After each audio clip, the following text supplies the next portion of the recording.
What's going on, everybody? This is Mike Brown and YawnyBlew, and this is the Creator's Toolkit. And all of my intros sound the same, so for the future, we'll probably write some newer ones that don't sound so art of letting go. But yeah, this is the Creator's Toolkit, and we just wanted to check in. You know, we've been on summer break for a while. Might have took a semester off or something. Two. But how are you doing, YawnyBlew? I'm doing good. It does feel like we took a semester off from the show. As I'm talking to you, I'm thinking about the last episodes that we did at PNT, and they feel like years ago. But they came out this year, right? Yeah, but it was So cold. yeah, so it hasn't been that long. No, But we did take the summer off essentially from the because podcast, yeah.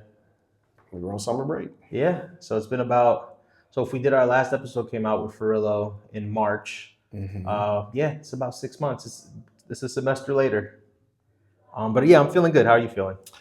I'm doing good. I have been enjoying my summer break. I've actually been in an internship, um, just learning more about podcasting, more about my craft, and like the business sides of being creative. Also learning how to like run my own company. I did a business accelerator over the summer, and yeah, I do feel like it feels like senior year right now for me. Hmm. How about for you? Hmm. Um. Yeah, I don't know. I had so many answers planned, and now they're all escaping me. It was a really good summer. I feel like when we did that micro episode in March, I was at the start of so many things, and it felt like I had a lot of things sort of bottlenecked that I had planned for the year. So it's cool to revisit now and sort of be in flow of all of that. And by things, I mean like I was just at the very beginning of my monthly releases. And at the time, I had like 4 or 5 in that month alone. That March, I had our This Shit Hard remix EP. I had Runway.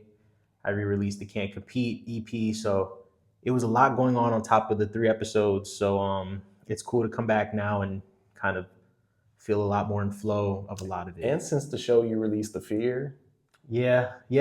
So you're just jumping right in. I love it. and you released there's another song I produced that you released that I'm going blank on right now. So this year, wait. So we got to backtrack. You're just holding right now, and I'm trying to be Jenna Bush Lee, whatever her name is. Okay, so this year I did monthly releases, which I kicked off in January with Javelle. So there's been a release every month, and yes, you produced. When this all is wrapped, you'll have produced 4 of my releases this year. So in March we did a remix EP for This Shit Hard, which is our theme song, features you and produced by you. Shout out to you. And then yes, in May I released The Fear, which I wrote for a grant that I never got picked for, but I ended up putting it out. And Lionsgate Freestyle. That's what I was just about to say last month. Yep. Yeah. In July. And then this month I'm releasing another song called Basic as Fuck, which is the name sounds aggressive, but it's actually a really dope song that you also produce. So question for you, because we've been on different ends of collaborating. We obviously do this podcast together. We are on songs together. How does it feel for you as a producer experiencing these releases this year? Because they've been very almost hands off. Like I've kind of just taken production and done my own thing, and I just kind of hit you after, like, hey, it's done. So what's the journey been like for you? I honestly like working that way. So it has been very free flowing collaboration for me. So what you're doing is what I always wanted to do in music, as far as like me send people music, they figure it out, put it out into the world.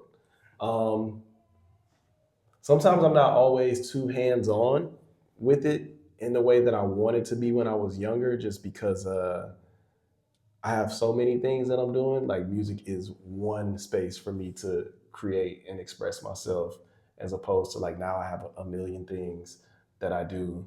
So yeah, for you to take those songs or take those beats and make them songs and put them out, like for me that felt like gold. Oh, Gold. What are your thoughts on, because you've obviously been present for my releases all this year and they've been very dynamic, but I feel like in particular to your production, I think they bring out a lot more reflective ideas from me. What are your thoughts, just knowing me as a collaborator or even just as a person? What are your thoughts on what I've been saying over your production? I like it a lot. And not even because they're my songs, but I feel like some of the music that you've made to my production has been like some of my favorite music from you. And it does feel like a merging of the worlds of like things that I just like to listen to. So like, when I do hear some of your songs, I'll tell you like, oh, this reminds me of Mike, or it feels like this, or Not you, Mike. no, not me, Mike. Rapper Mike. But yeah, like when I hear things and it feels like something that I listen to, um, I think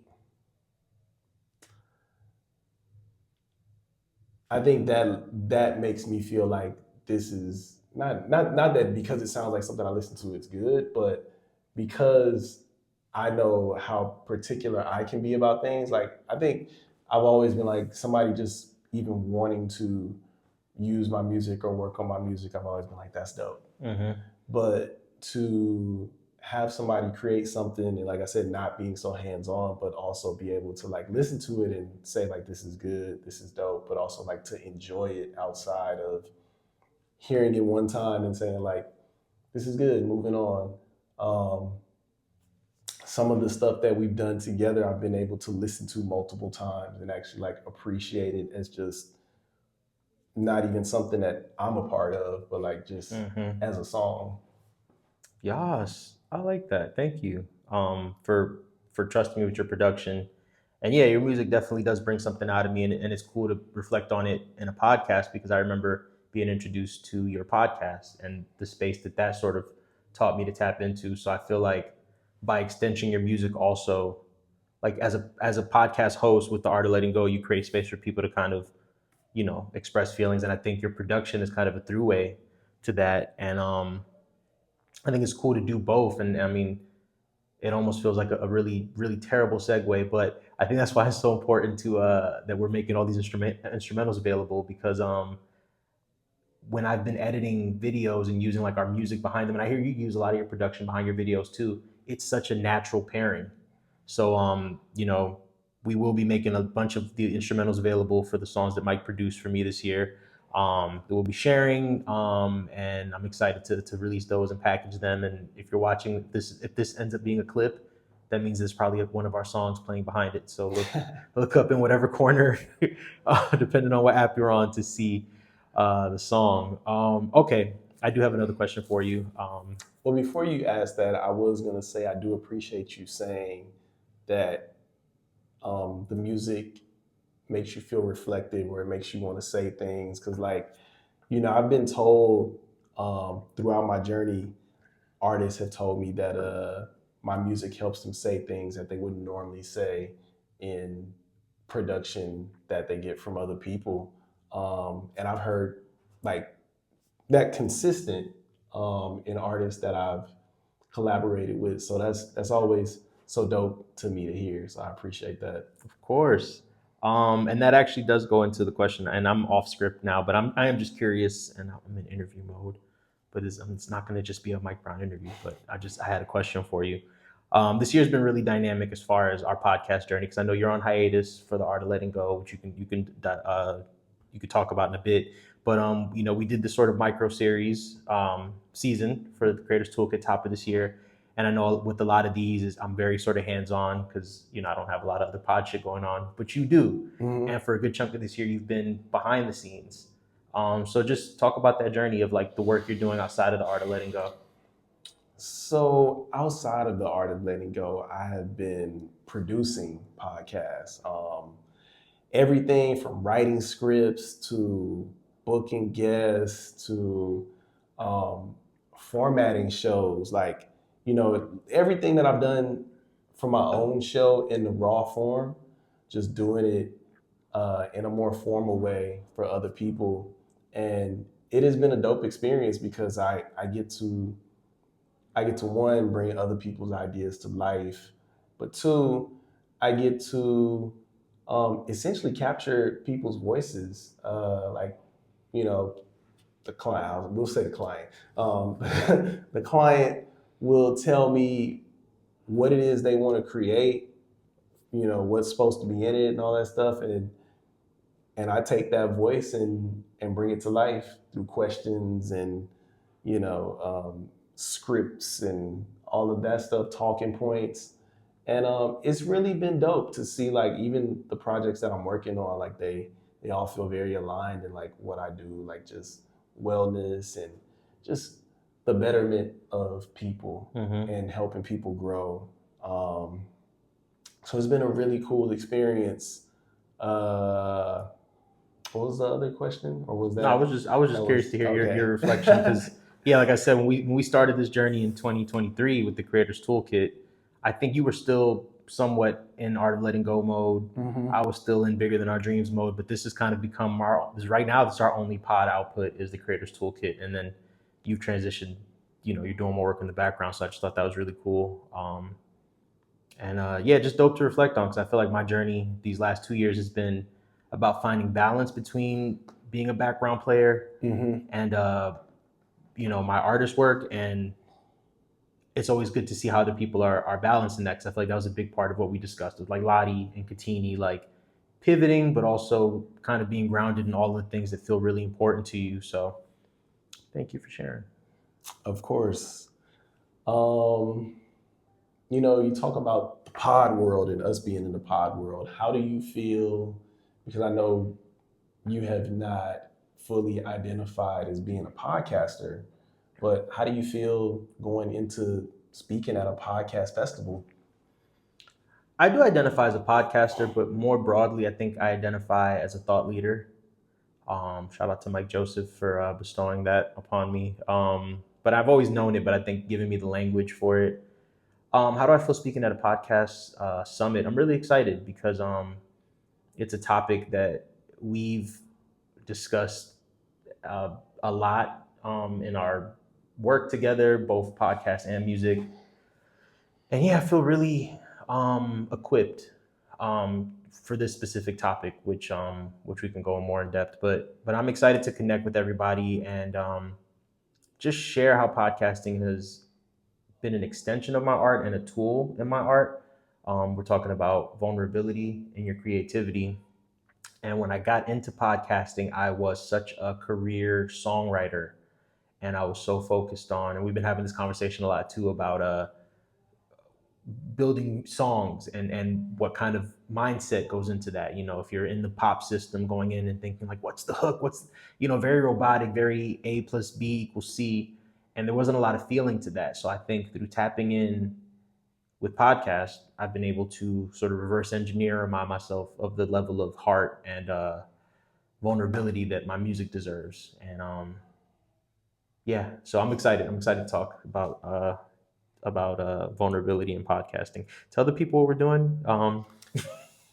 So we are doing a live podcast, a live episode of the Art of Letting Go / Creators Toolkit. You call the episode whatever you want to call it, but if I'm being honest, we're doing a live podcast conversation, just speaking to what it means to be Black, vulnerable, and free. It really is a series almost. Not technically, but I would say like the through line between the conversations that we've had at the Soho houses. This is more general. Those have been more like queer conversations, but this is just on Blackness and vulnerability. But it does kind of feel like a series for us. So it's cool to revisit this conversation at this stage in our careers. Because almost like every year we do have a conversation around vulnerability, community, art. So I'm really excited. How did you get connected with Afros and Audios? And So I had known about Afros and audio for a couple of years now, and I never attended. But I met Talib. Shout out Talib at. I met Talib at the Black Podcasters Association's summer social. It was a karaoke event, and then what'd you sing? I don't remember what I sang, but we later connected again at Podcast Movement and just had a really good conversation with him and just stayed connected. And earlier this year, I brought him on my podcast. I brought him on Art of Letting Go. We had a really dope conversation just about what he's doing and also his journey as like a life coach. And I just felt aligned with what he is doing and what he is putting out into the world. Like I really am inspired by that. So when the opportunity came to be a part of Afros and audio, because I wanted to go last year. I can't remember why I didn't go. I think I might have been out of town or something like that. Actually, I had to be out of town. It was my birthday. We were in New Orleans. We were in New Orleans. So I didn't get to go. But yeah, this year I was just like, let me just apply to speak or do something. Like I would love to contribute to the space. And what I pitched, the live podcast, got selected. And that's how we ended up here. And I wanted to just give people just some tools that I wish I had on my journey, or that I've picked up on my journey. Not even that I wish I had, that I've learned on the journey of just like, you know, when you are putting yourself out there as a creator, as a person, it is a lot of energy. Just being vulnerable. It's enough energy just being vulnerable with, you know, your loved ones and your close, you know, community. So then you add the world to that. Like it is a lot, but it's also very freeing. And I just know that there have been points where I've burnt out with it in my vulnerability and, you know, just wanting to share just what I've learned in this time, but also hear what other people are doing. Like this is not, I'm not an expert, and I never want my conversations to feel like I'm an expert in something. Like I love just giving game, but also picking some up as well. So like this is like a sharing of ideas. This is more like a mastermind. Mm-hmm. Yes. No, I'm excited. I appreciate you for inviting me to be a part of it. And I was looking up the information now so we could plug it. Do you remember the dates? So it is next weekend. Let's see who finds it first. Is that found it? the Okay. 17th? Okay. I'm gonna read it off the flyer. Okay. Hi, my name is YawnyBlew, and I am speaking at the 7th annual Afros and Audio Podcast Festival, October 16th through the 19th in Baltimore, Maryland. Yes, go to their website and click the links and get tickets. And yes, thank you to Afros and Audio for having us. Thank you to Mike Brown for having me. And it's gonna be fire, y'all. And if you are subscribed to my newsletter, there is a discount code in the newsletter. So make sure y'all sign up. October 17th, we will be hosting the live conversation at 2 p.m. So this is in Baltimore. So if you're in Baltimore, get your tickets, pull up. If you are not in Baltimore, I would suggest you try to get down. Nah, it's all good if you don't. But yeah, I would love to just see everybody there, to connect with a lot of the podcasters and creatives that'll be there, see a lot of my people that I'm connected with there. I'm looking forward to it. I'm looking forward to just, you know, being around a bunch of, I'm just looking forward to being around a group of creatives that, you know, we all have this collective mindset of just getting our ideas out. Yes. Speaking of ways people can support us, I'm killing these segues, right? So I'm wearing YawnyBlew merch. I don't know if you're familiar with Mike Brown is wearing some currency merch.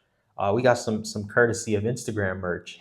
We started this podcast because of Merch Madness, and I know we're not in a Merch Madness. It's October, but what is your relationship like to merch right now, and just how you feeling about it? What are your plans with it? I guess same for myself, but love to just touch base on it because that's kind of where we started with this podcast. So yeah, I think I'm really focused on the building of my business right now. mm-hmm. So it's like merch, A lot of that stuff is secondary for me right now. Like it's not a priority. Like I'm really looking at how to scale up. So even in like the conversations that we have in this next phase, like I wanna talk to some creative entrepreneurs that are like seeing success in their business and like um, I do want to talk to some of the people that are kind of calculated in what they're doing, um, because we all been kind of just hitting it by luck, Yeah. Yeah. and all right, we've gotten good at that. So how do we move with strategy? And I've been working my own strategies with things, but yeah, my focus has really been um, get some traction going in the business, and then I could go back and double back on like the merch and stuff like that. Like I'm not really even in like not doing my show, because that's what so much of my merch is tied to. Um, yeah, I don't feel connected to it right now. Mm-hmm. I like you saying scalability and sort of zooming out, because I would for myself argue that there was a through line between analyzing merch on our first season and understanding that there were so much bigger conversations that I wasn't having as a business person and as a creative. Just as far as what my mission statement is, what are my we talk a lot about clients versus fans, and like, how am I who is really paying money to experience my art, whether it is through merch or music. And then even going into season two, talking to a Katini and seeing how she's able to scale her brand to something so much bigger. So I feel in the same place as you. I think this year I got inspired to launch my business, which I'll announce properly at a later date. But I know, right? That was very Javelle. Shout out to Javelle. Uh, can't tell you too much about my business yet. No, but I got inspired to launch it because all those realizations started to make me understand that what I do as YawnyBlew is one facet of my business, but there's such a larger business. And even through my work at Meta, I've learned my abilities in music development, in creative strategy, in thought leadership, and that needed its own broader thing. So as I've started to figure that out and figure out what the business looks like, I've been able to circle back to things like merch and how does that tie into this larger conversation that I'm having, and what's the real impact of things like that in the grand scheme of what I'm looking to accomplish? And I don't know the answer, but I do think that through doing this show, through doing our merch madness, through troubleshooting constantly and creating these places where we're able to audit in real time, it's given me a lot of opportunity to say like, oh, I thought I was running a music business or a consulting, whatever I am. But I think I'm really finally coming into what my business is. So it's Mm-hmm. been really cool to see. And even going to like currency has been a great example. Like, you're wearing his hat, but you've taught me a lot about like how he scaled his business as an independent artist. So it's cool to just kind of see these larger brands created and how these things essentially kind of become tentacles of like a larger uh, mission. But it's not just about how many shirts did I sell this month, which is where we started 2 years ago. So it's cool to Yeah. see where we're at. What has been the biggest challenge um, in your business right now, or like as you're building it? I don't think I want to own the word challenge. I think I'm just enjoying um, figuring out what it is. And it hasn't been as hard, I will say. Like, I think the first thing I was able to establish almost immediately were my pillars. Mm-hmm. I knew that I cared about music development. I knew I cared about creative strategy. I knew that I cared about thought leadership. I think now is understanding, not even figuring out because it's already there, but understanding where my real value lies, who my clients are, who my customers are, and my favorite word, how to scale my business. So I think I'm figuring that out, but I don't own the word challenge because it doesn't feel hard. I think I'm so used to starting things from scratch. I feel very much in that space of like, cool, this is something new. And I'm really excited to launch it. Like, I'm really, really excited to build this world essentially, which is kind of what the name is and what the foundation of my company is, like world building. We're world builders. Like, what does that really look like on paper?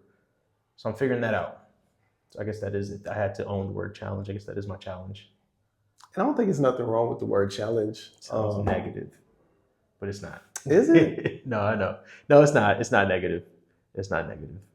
No, it feels good. Yeah, it feels good figuring it out. And I shout out to you because you have been very business minded for a while now, and it's been cool watching you scale your business and refine it constantly. Like, and I think that's what people don't understand is like this game of being an artist, entrepreneur, creator's toolkit is all about refining your tools literally constantly. Like, one year you go from just trying to figure out how to run an e-commerce store to like how to really run a business and how to fucking do taxes and how to what are my deliverables? How do I put together a deck? How do I um so yeah, this has been a lot of fun to work on these things and kind of have you as a parallel mirror to like, what's Mike doing over there?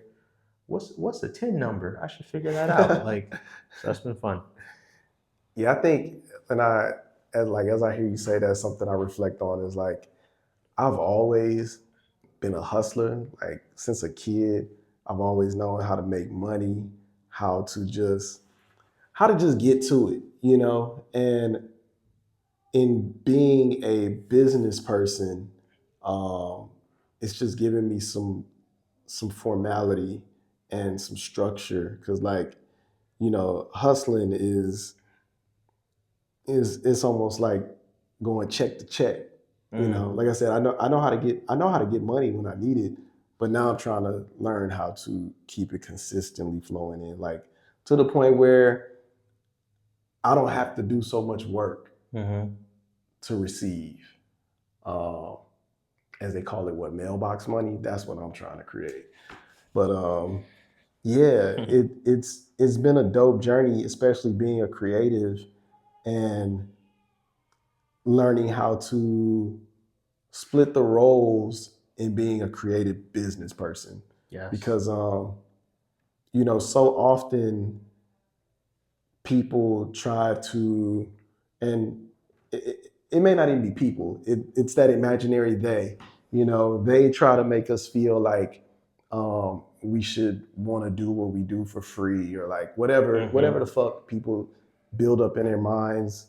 And I'm people as well. But when we build these things up in our minds of like how a creative is supposed to show, like you should just be thankful that somebody wants to work with you. Fuck that. Um, Right. I don't agree with any of that shit. Mm-mm. I don't subscribe to none of that shit. And yeah, to all creatives out there, get your fucking money. Yeah. Get what you're worth. Ooh. Okay. So let's talk about what we got coming up. We plugged the summit, but just I guess in general, and we could talk about future of Creators Toolkit as well. But like, you go first. Like, tell the people what you've got coming up, what they should be looking out for, be excited for. Um, Working on the final season of The Art of Letting Go. Wait, say that Um, again. Working on the final season of The Art of Letting Go. Say it to camera.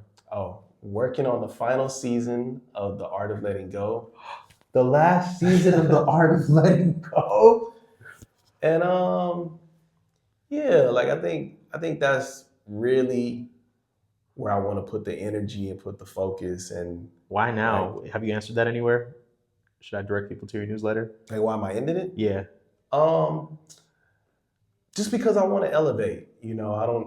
I've probably put that out there before, but I think I've been doing this for so long and it's been fun, it's been enjoyable, but I think I've said everything I've wanted to say in the format that I do it, and I just want to tell more stories, even my own story. There's more to be told and different ways of doing it. Like, you do something for so long and it's like, all right, what's next? Mm-hmm. And I do understand that idea of like, if it ain't broke, don't fix it. But I think I'm in a space of refinement. So it's like, as I'm growing and learning more, I want to apply that to the things that I'm doing. So yeah, this is the last season. That doesn't mean I'm done podcasting or I'm done with anything. I feel like I'm just getting started. So Would you compare this last season to like a Dave Chappelle about to disappear for 15 years, or like an Oprah going from like the Oprah Winfrey show to like the OWN network, or something else completely different? um I think I don't know. We just have to see how it plays out. I don't think it's like a Dave Chappelle, but I think it's really we'll see how it plays out. Like I can't promise anything. I know where I would like to go and what I would like to do. And not that I'm afraid of saying it, but I just, even in my own thoughts, like I don't want to undershort myself. Like I might be aiming small. So, wherever the journey wants to take me for betting on myself and choosing myself, I'm open to it. That's fire. Shout out to the art of letting go. Um, got me into podcasting professionally. 'Cause what I did before that was not really podcasting. But anyway, what else did you want to plug? Anything else?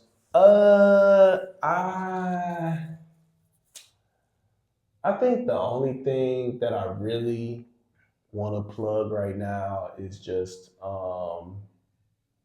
letting other creatives know that you can um, sustain a lifestyle and thrive in what you want to do. Like, I spent the whole year last year without a job, um, really trying to make some shit shake and make some shit work. And I started this year with 3 clients, and I've been building ever since. And yeah, I haven't had a job in 3 years, pursuing my creative dreams. And I'm not gonna say it's easy, but I will tell you that it's very much so worth it.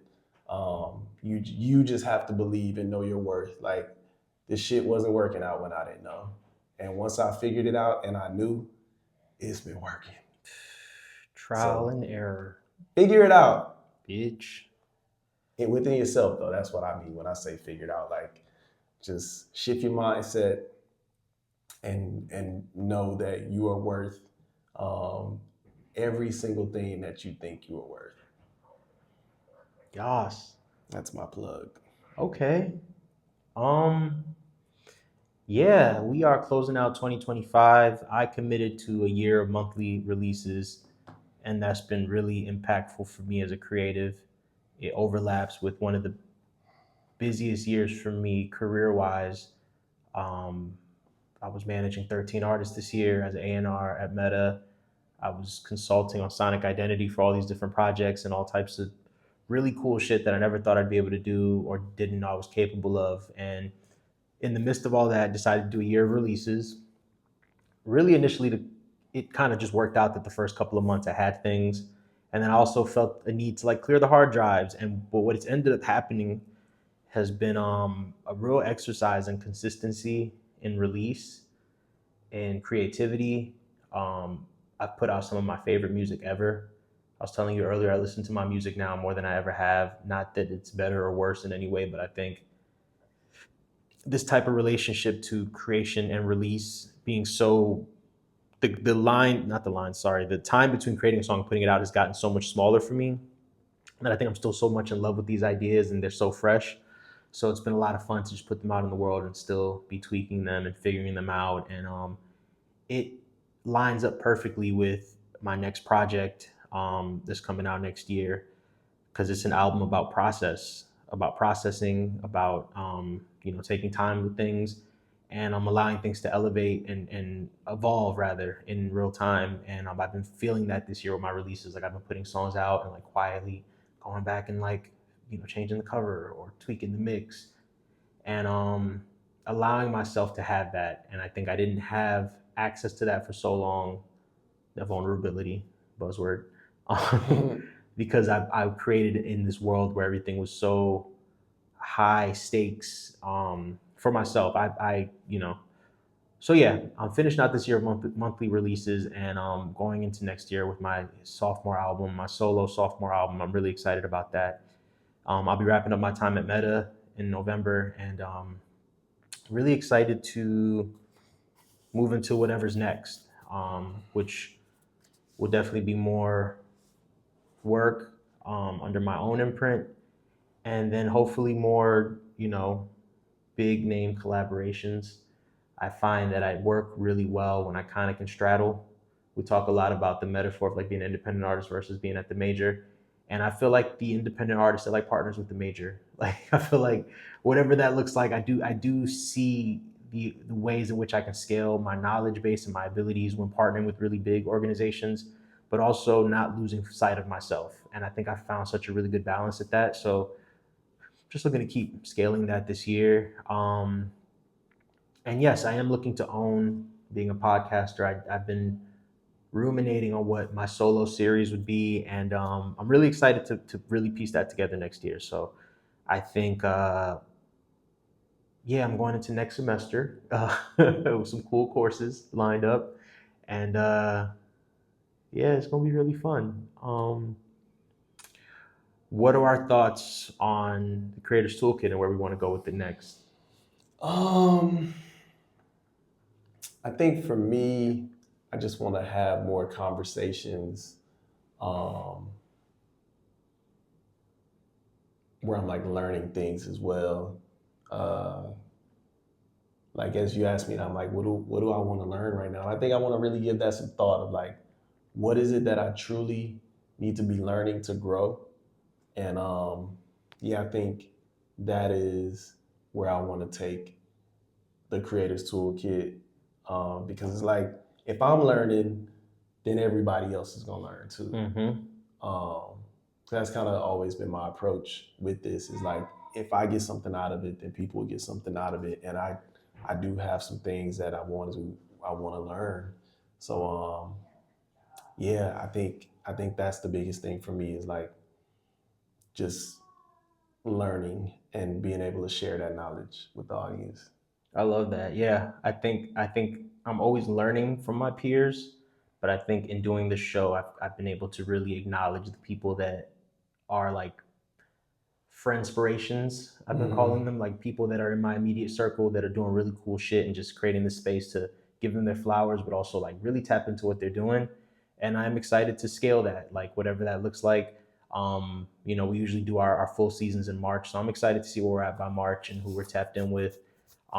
So yeah, if you're interested in being a guest, if you got any topics you want us to cover, definitely shoot them our way. Let's get into some quick rapid fires, just like very short, succinct. But I like these questions, so Okay. I'm gonna throw a few of them at you. I know we got to wrap. And you might have answered some of these already, but what's one creative risk you took this year that scared you but worked? Oh, one creative risk I took this year was um, putting my price out there for podcast production on like just and asking for my real rate, not the rate that I thought that somebody would take, but giving my real rate. That felt risky to put it out there, and I received it. So yeah, that felt like success for me to be able to receive the rate that I asked for. Mm, What fire. about you? Creative risk I took this year that scared me, doing a release every month. Mm, I think it's really allowed me to understand that I know what the fuck I'm doing, mm, that I am, how much I enjoy creative strategy and rollout strategy, and how much of a need there is for my knowledge base. mm. So yeah, I appreciate that. Um, Dominic is here, y'all. Do you want to say hi? Okay. Uncle Dom is here, causing havoc. All right. We'll do two more. You want to read the next one? Uh, Let me pull it up on my phone. And you don't have to read number two. You can jump around. Oh, this is a good one. What's something you used to think defined success that you don't believe anymore? Spotify streams. Ooh, okay. Can you elaborate on that? Shout out to Spotify. They've been my preferred DSP from the beginning. They introduced me to the concept of streaming. But it's just, as we know in the media, and I'm not fully versed to even speak on it as an expert, but we know that they just pay the least when it comes to DSPs, and they feel the easiest to manipulate. It feels easy to buy playlists. It feels easy to buy streams, but they also give you the most access to data. So I thought by being able to move those numbers around that I was moving the needle, but it doesn't turn into money. It doesn't turn into visibility, and it's like playing lotto, Mm-hmm. So I think I had to really divorce myself from that, and I'll say Instagram too. I'll say Spotify and Instagram numbers. I've had to learn that they are not. the measure of success that I thought they were. At least not for me. They're not aligned with me. So shout out to Instagram for this cup. What about you? Something I used to think defined success. I used to think popularity defined success. I used to think, when you go to numbers, like you were saying, I think, somebody having a number of followers or a number of likes or whatever the fuck the number is that is, like you said, alterable. I don't know if that's a word, but It is now. yeah, I used to think that equals success, or like even like, just being public facing just seemed like it was success. And yeah, I think just throughout my life and my timeline, I've met so many people that don't give a fuck about being front facing and see so much success. And even for myself, like um, just being able to define what feels like success for me has been a shift in like all the things I thought as a young person were not real, and everything that I believe now is real to me and also can still be pushed further. As I grow, that evolves with me as well. Mm. All right, last question, then we can wrap it up. What piece of music in your toolkit right now is your favorite? A piece of music, my own, or Piece of, however you interpret that, could be an album, it could be a song, but like, what music is in your toolkit? Because our toolkits are full of all types of shit, but music is obviously in our back pocket whenever we need it. So, what artist, song, project are you tapping in with lately that's been a good tool for you, and why? I think Stevie Wonder. Stevie Wonder is always the artist for everything, but yeah, I think Stevie Wonder for sure has just been music to motivate me, music to keep me going. Just yeah, like he's the one. I saw you looking up your on repeat. Let me see what's in What's my on your on repeat? Yeah, on repeat. let's see if So it lines with the steviness of what you just gave. Is it Steven? Is it Steven? so heavy rotation. Oh, okay. So I was wrong. J Electronica, Earl Sweatshirt, Nas, Simple Things with Kanye West, Mac DeMarco, Stevie Wonder, and I think this man's name is Arthur Verosai. Okay. Yeah, that's essentially like just I need things with like less words, but it's funny I say that, and I've been listening to Earl Sweatshirt and J Electronica, and like J Electronica's music sometimes almost feels like a puzzle. But I just love what he does. Like I'm very drawn to his music. So yeah. Yes. I looked up my on repeat, and my top song right now is our record Lionsgate Freestyle. Um, and my music has felt like a tool for me because it's been a check-in of where I'm at right now, exactly how I'm feeling and what I'm going through. And I tap in with it to remind myself who I am. I feel like lately I've been listening to it a lot to be able to say I feel really proud of it. Like I really feel really proud listening to my music and saying like, oh, that's who I am right now. He's really cool. And then my other favorite song right now that's worth a mention is Olivia Dean, Lady Lady.